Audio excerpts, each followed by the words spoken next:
I don't really have one. I graduated from Schuylkill-Haven in 1983. I wasn't as fat as I am now. I was a lot skinnier then. But I played 3 sports in high school, and you know, it was kind of a strange situation for me because when it was in my senior year, I had already signed a scholarship to go to East Stroudsburg to play football and baseball, and you know, football was my true passion. And you know, we really did well. You know, I tell everyone my junior year I had a football injury, and they put like a 4-inch screw in my shoulder. And you know, I came back after that injury in my junior year. I was throwing about 78, 79 miles an hour, and then for some ungodly reason, my senior year in baseball, I started going on the run, and the scouts started coming. And I was throwing 94, 95. And I was like, okay, well, I didn't really know what that meant, honestly. All I knew is, you know, I enjoyed playing baseball. It wasn't a passion of mine, but I enjoyed it. I enjoyed the competition because it was more of a one-on-one when I was pitching. It was me against you, and I enjoyed that competition. But we lost in the state final. Back then, we didn't have, you know, some people say, you know, the PLAA made the Mike Farr rule. Because my senior year, we were 24-2. I was 21-2. Okay, so I pitched every game, just about, honestly. And in the state final, I pitched back-to-back days. So the first day, we beat Kutztown. We only had 2 classifications. We beat Kutztown the first day, 1-0. And then the next day, we lost to Riverview from Pittsburgh. It was like 95 degrees, less than 24 hours. I actually felt really good. The first player of the game got a little bouncer over my head, and that's the only hit they got. But I walked 8 guys, so we had some errors on the field. 2 days after that, Penn State offered me a full scholarship, and you know, my parents really didn't have a whole lot. And I thought, you know, what an honor you get to go play at Penn State University. So I decided to go there. And that started a string of major mistakes that I made.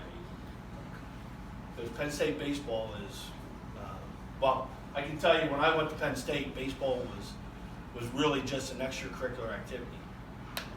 Yeah, they were paying my tuition, they paid for everything, but it really wasn't fun. And you know, so I made some different choices, played some summer ball with some guys down in Maryland, ended up going to a junior college, went into the draft, got drafted, really thought it was the coolest thing ever.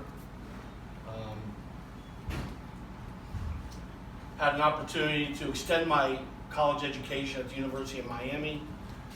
Chose not to because I figured, you know, do I really want to go? Would have had to make up 6 credits in the summer, and you know, I'm smart enough to know I'm not going to Miami for the summer and going to class, so it's not going to happen. So I decided to take my draft pick. It was kind of funny. Last year, the 88th pick in the draft signed for $712,000. I signed for $25,000 in 1983. So, but I was really rich. I mean, my parents made like 23 that year, so I was doing good. So, you know, I had a lot of fun playing professional baseball. But, you know, quite honestly, you know, I made a lot of friends. I played with guys, played against guys. Some of them that you may know, you guys are old enough to know Ken Griffey Jr. Maybe, maybe not. So I played against Ken Griffey Jr. Joe Girardi, who used to be the manager for the Yankees. I played against him for a couple of years. He was a catcher for the Cubs. You know, guys like, us older people will know, like P.D. Cavilla, Jose Canseco. There's a bunch of different guys that I played against in my career and had a lot of fun with.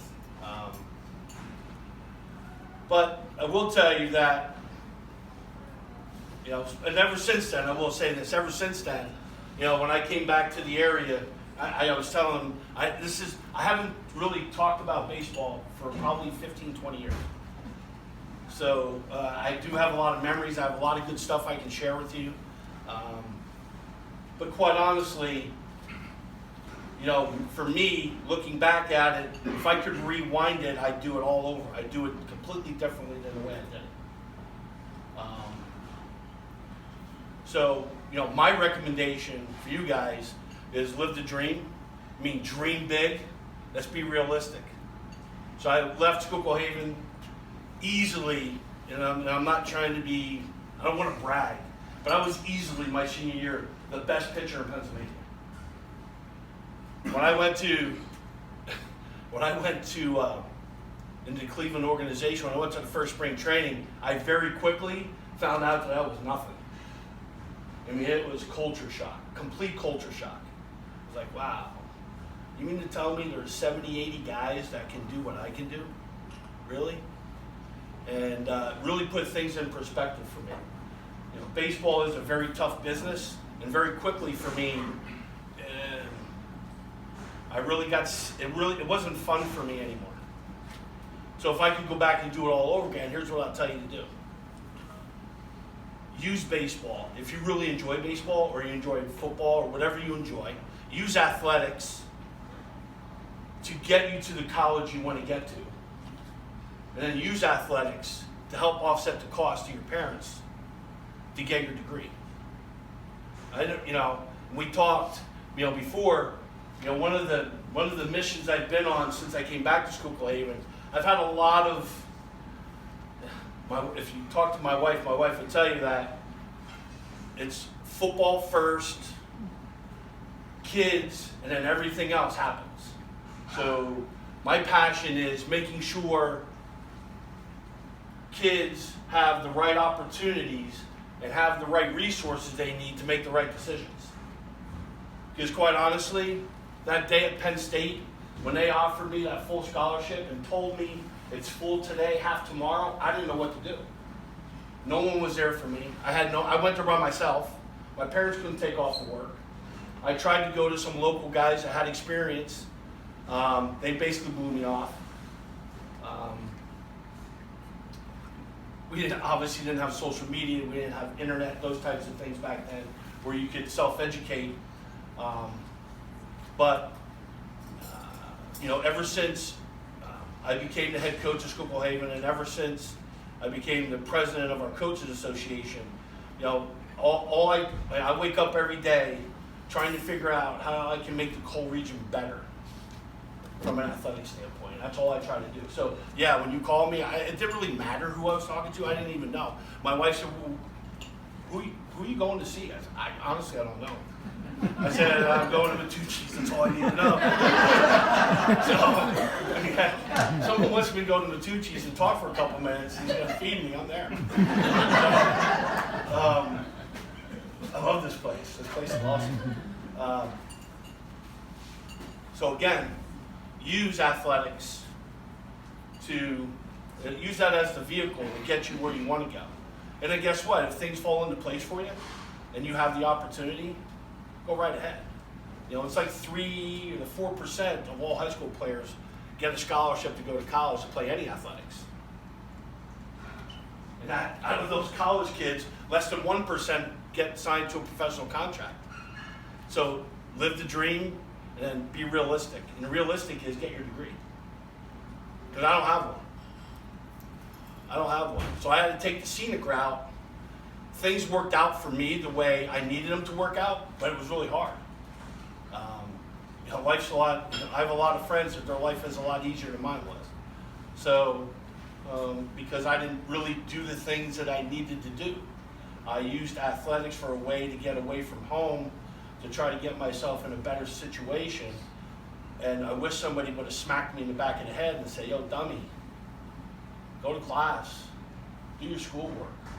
That's what's important, right? So use that. You want to get away, you want a better life for yourself, get the degree. I know some people will tell you it's just a piece of paper. Unfortunately, in the day that we live in, that piece of paper helps open up more doors than then closes. So do those things you got to do. Really, that's really about it, baseball-wise. I have, in 1986, I played for the Waterloo Indians, and we were the first Cleveland Indians team at any level to win a World Series. So they felt the need, and I think it was like since like 1954 or something.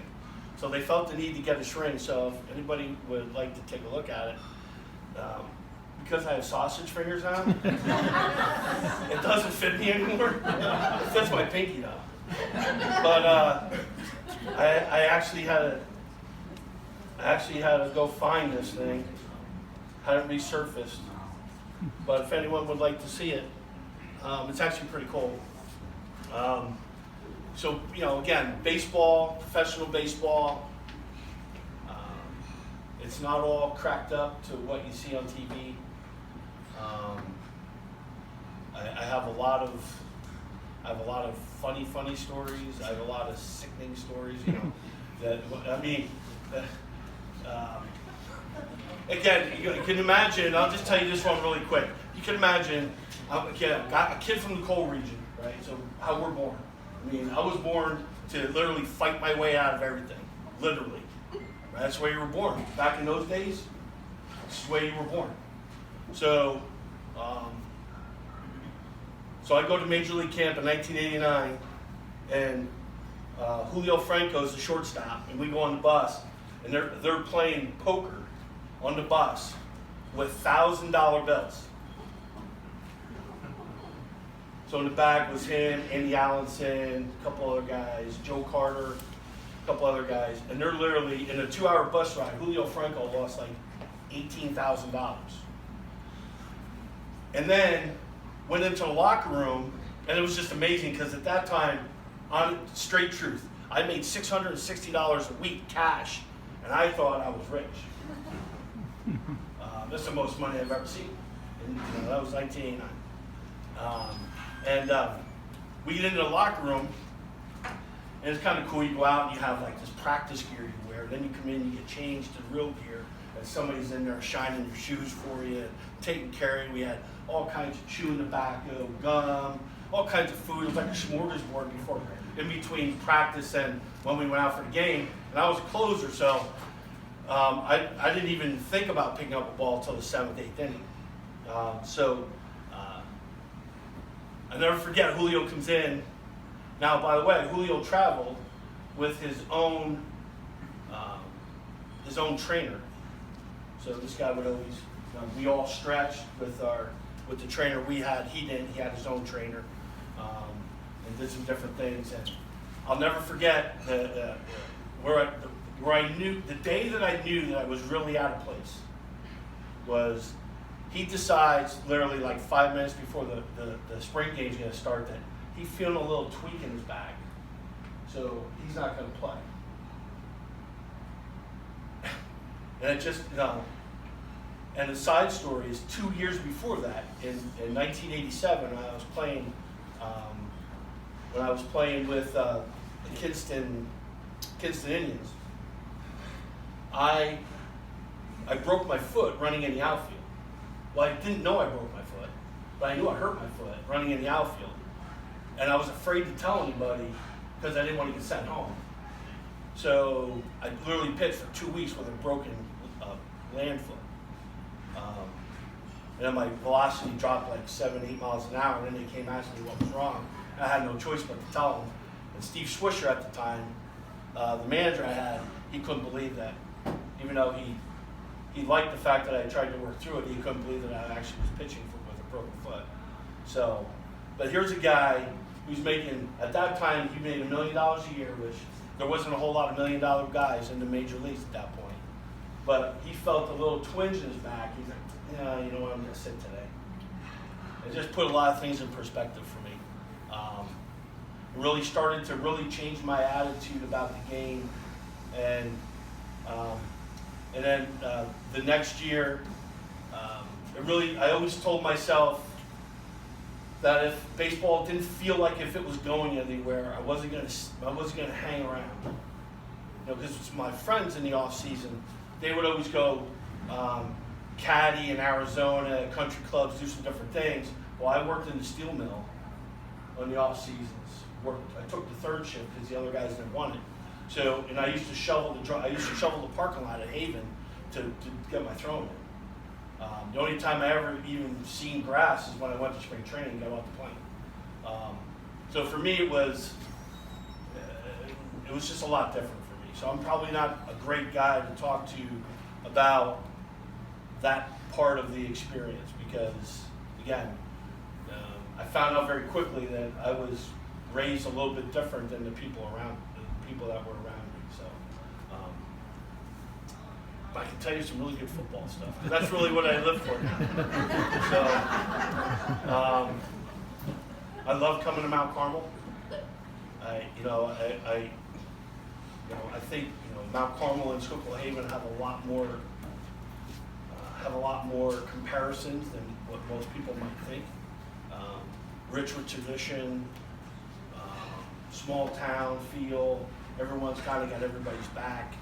That's one of the reasons why I've always stayed in Schuylkill Haven and never left, because I love that feel. I love the way the town supports their kids. Basically, will do anything for them. I love that, and that's not common.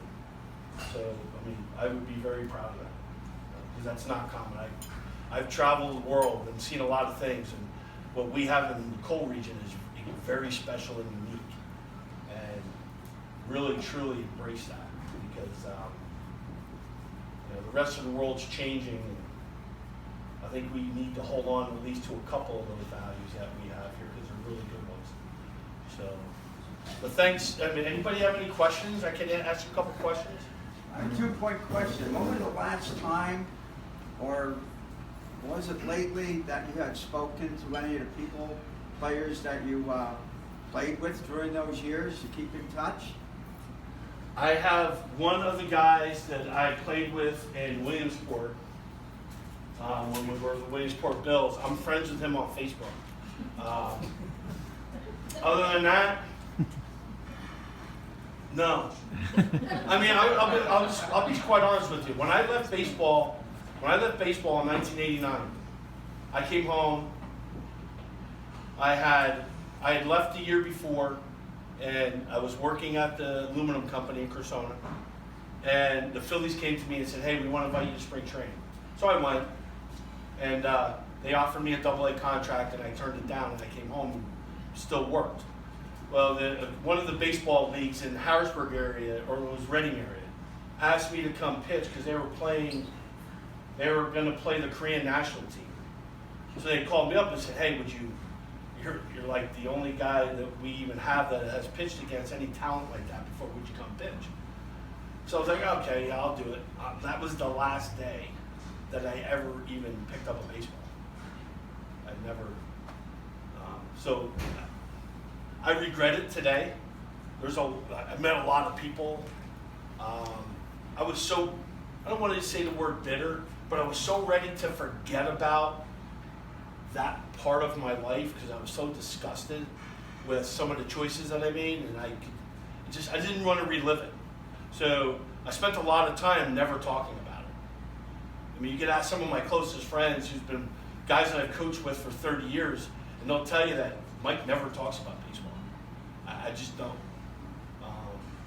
Not that I'm not proud of it, because I think there has to be a sense of pride getting to do something like that. It's just, I wish I would have known what I know now. I would have made a lot better choices. So I try not to think about that very much. I will tell you that since I've left that part of my life, and since I became really involved in football in Pennsylvania, I've met a lot of great people. That I have a lot of networking with a lot of good people that I keep in touch with all the time. But that part of my life in baseball, there's not many. Can you tell them what happened to you after you signed with Penn State? And then that college came along? Oh, yeah. Well, I signed with Penn State, and I was basically forced into it.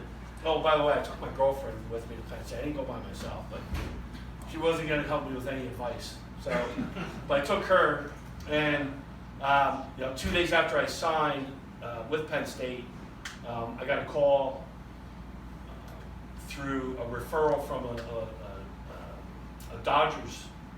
Dodger scout from the University of Arkansas. I actually tried to get out of my scholarship at Penn State, but they wouldn't let me get out of it. So I had to go to Penn State. Last question: was there any steroids rampant in baseball when you were there? I'm sure. Oh, you I didn't? wasn't on any of them, but I'm sure there was. I mean, Canseco and McGuire, the original Bash brothers, they were enormous dudes. They were dudes. I mean, just watching those guys hit. I mean, those guys would use like a 35-31 wood, and they would. It was like a toothpick. I've never seen two guys that enormous. And by the way, for those of you that don't know, I mean, Google Jose Canseco. His brother Ozzie made Jose look tiny. Now all those guys, there's no doubt. I don't care what any of them say. McGuire and Canseco were definitely shooting up. And absolutely. And the balls that would fly off of their bats were crazy balls. I mean, those guys would hit 500 footers for fun. But I'm sure towards the end when I was getting out is when I really believe the 90s was the steroid era. In the 80s, I mean, I tell you, my third season in, I went down to what they call instructional league, where Cleveland would take their top 25 prospects and we would play in Florida for a month, actually 6 weeks. Well, while we were there, they introduced us to the new lifting style, which was universal gym, where he came out with universals with the plates and multi. Yeah, they introduced us to that. That was probably like around 87, 88. That was the first time we never lifted. We didn't. There was no such thing. But those guys, they were dudes. They were big boys. Big. So you could tell. You could just tell that they were bigger than normal. Any of you guys got questions? What's your Anybody other else? ring from? That's my Schuylkill Haven championship ring. From 91? No. I'll tell you a quick story. Just a short one. You're probably sick of hearing me. So, in Haven's history, we've never won back-to-back titles. Not district titles, anyway. So, this year, matter of fact, when we win a title, the record shows that we always have either a 500 record or a losing record the next year. Kind of like that cycle small schools go through. Well, we won back-to-back titles this year. We won the AA for the last 2 seasons. And so I told the seniors that I would buy the rings. So I had 12 seniors this year, so I went out and I bought myself one. I went out and got them all championship rings this year. Pretty cool rings, actually. So, yeah, I'll never know if that'll ever happen. I'm coming at the end of my tenure. This is my 33rd season coaching football, so it's about time for me to get out. So I figured. My wife wasn't real happy when she found out I paid for it. But she got over it. But basically, I took my football check and I bought rings. It was like it came out of her pocket. I mean. Any other questions? Let's hear a round of applause for.